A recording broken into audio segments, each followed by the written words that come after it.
Hi, I'm Mike Abrashoff, and welcome back. Today we begin the third step on our leadership journey. Previously, in step one, we covered looking inward to assess our effectiveness as a leader. In step two, we reviewed connecting people to purpose by listening and providing clear focus. Step three is about creating an environment where people can perform their best by applying workplace best practices that engage and align the team, resulting in improved systems and processes.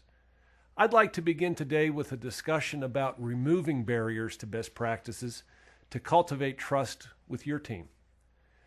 The ability to remove barriers requires a leader to identify problems, resources, and solutions. Where possible, leaders should address some workplace issues immediately. For me, that happened on day 2 after taking command of the ship. My whole family came out to witness this very impressive change of command ceremony, and while most of my family went home immediately after, my parents stayed for a few days, and I was going to take them to lunch on my brand new ship. So we arrive, go to lunch on the ship, and it was the worst food I had ever eaten in my entire life. I was absolutely embarrassed for my parents to be eating lunch on that ship.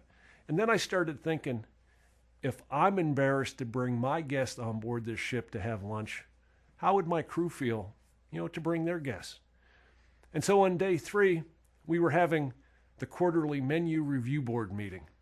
And it's a perfunctory meeting that nobody ever took seriously. Each division has to send a representative to it. And typically they would send the sailor that didn't have anything else to do because they weren't on the A team. So it was a collection of misfit toys that would go to the menu review board. I stunned everybody by showing up because the captain never goes to this meeting. And when the second class petty officer saw that I showed up, he went to get the first class petty officer, who went to get the chief petty officer, who went to get the division officer, who went to get the department head, who went to get the executive officer, the second in command. And soon, we were going to solve this problem. And after everybody had their say at this meeting, I stunned everybody by asking, why does the food stink on this ship? Nobody had ever addressed it seriously before. They all took it for granted and got used to it. But I decided we were going to make a difference. I came to find out that we weren't buying the right food. And as you all know, the right food makes a big difference. But we also found out that nobody had ever trained the cooks on how to cook. So again, we took money out of our budget, sent half the cooks to culinary school, gave them the confidence to start stepping up to the plate and being more creative with the food that we cooked. Every day, I would walk through the galley, talking to the cooks, thanking them for their hard work and dedication. On the public address system, after a great meal, I would tell the crew, hey, if you enjoyed today's meal, why don't you thank our cooks for their hard work and dedication? And pretty soon the standards started to raise. And eventually, Benfold became a lunchtime destination for other sailors on the waterfront because they would come to us for a great meal. It all came about because we had a sense of urgency about fixing things that people had gotten used to. Identifying workable solutions, for those things that you can control, that improves the workplace, shows that you take action on what matters to employees. Addressing frequent complaints of slow or outdated equipment or uncomfortable workplace conditions like an air conditioner that's freezing people out not only improves workplace morale, it also improves efficiency. Furthermore, it cultivates trust. It demonstrates your awareness as a leader of what's facing your team on a daily basis and your willingness to do something to make things better. Sometimes removing barriers to success is about solutions to things that are not readily apparent. Many of the sailors on our ship joined the Navy for an education. They knew that by serving their time, they could earn tuition assistance to pay for their college when they got out. But many of the young men and women on board had never taken the SAT exam and college seemed out of reach. We found a way to remove this barrier to personal success. At the time, 1600 was a perfect score, and I decided we were going to offer the exam on board. So Master Chief Shiloh tracked down an SAT administrator, brought him out to the ship. Half the crew took the SAT exam. When the results came back, one of our entry-level sailors, Seaman Baker, scored a 1490 on her SAT exam. She had been doing chipping and painting with the deck force previously. And I know 1490 may not impress many of you, but I took that thing twice when I was in high school, and I'm not sure I got 1490 combined the two times I took it.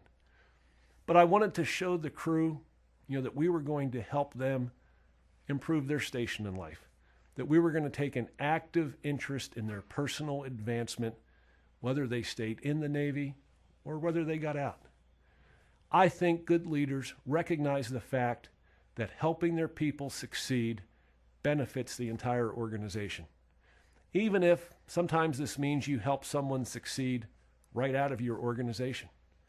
Think about what a powerful example that sets. When you put your people first, they learn to trust you, and they give you their very best. Another element of removing barriers and cultivating trust is creating an environment where your team can be candid about their successes and failures without fear of repercussions.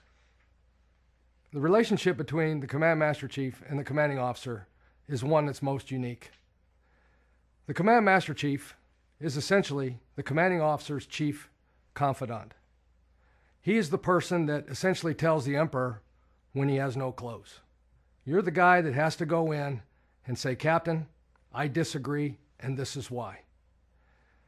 Mike did a tremendous job starting from the day that I met him to foster that trust that allowed me the ability to walk in with whatever issue that faced us, to give him not only the input, the pros and the cons, so that he can make an informed decision, but almost in every case, at the very end of the conversation, Mike always said, Master Chief, what do you think? Now, I didn't win every battle, but I did have the opportunity to have at least the last word. One of those cases was when we wanted to bring 100 cases of beer on the ship. I say we because it was actually Mike. There were a lot of reasons I was opposed to this idea. But the fact of the matter was, I probably should have been thinking a little bit more outside my own boundaries, but I was thinking more of the risk.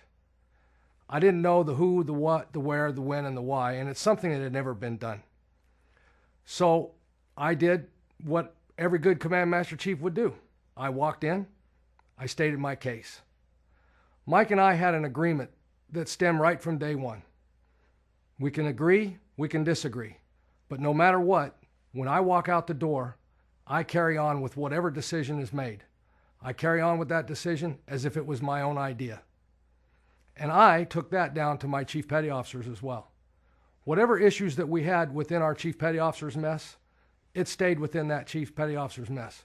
But when the decision was made, agree or disagree, it was incumbent upon those leaders to walk out and carry the flag. Now, many years later, I might still think that I was right. Ultimately, it turned out that I wasn't right. But when I disagreed, I carried the flag. Successful organizations are built on collaboration, but it's important to lay the foundation for collaboration by applying workplace best practices that engage and align your team. During the next lesson, we'll talk about generating unity, which on board Benfold often meant finding time to have fun. We'll also talk about creating meaningful work. Between now and then, continue to think about the key role trust plays in developing leadership effectiveness and bringing all of the 5 steps to life. What can you do to build trust to engage and align your team? You've put your message out there.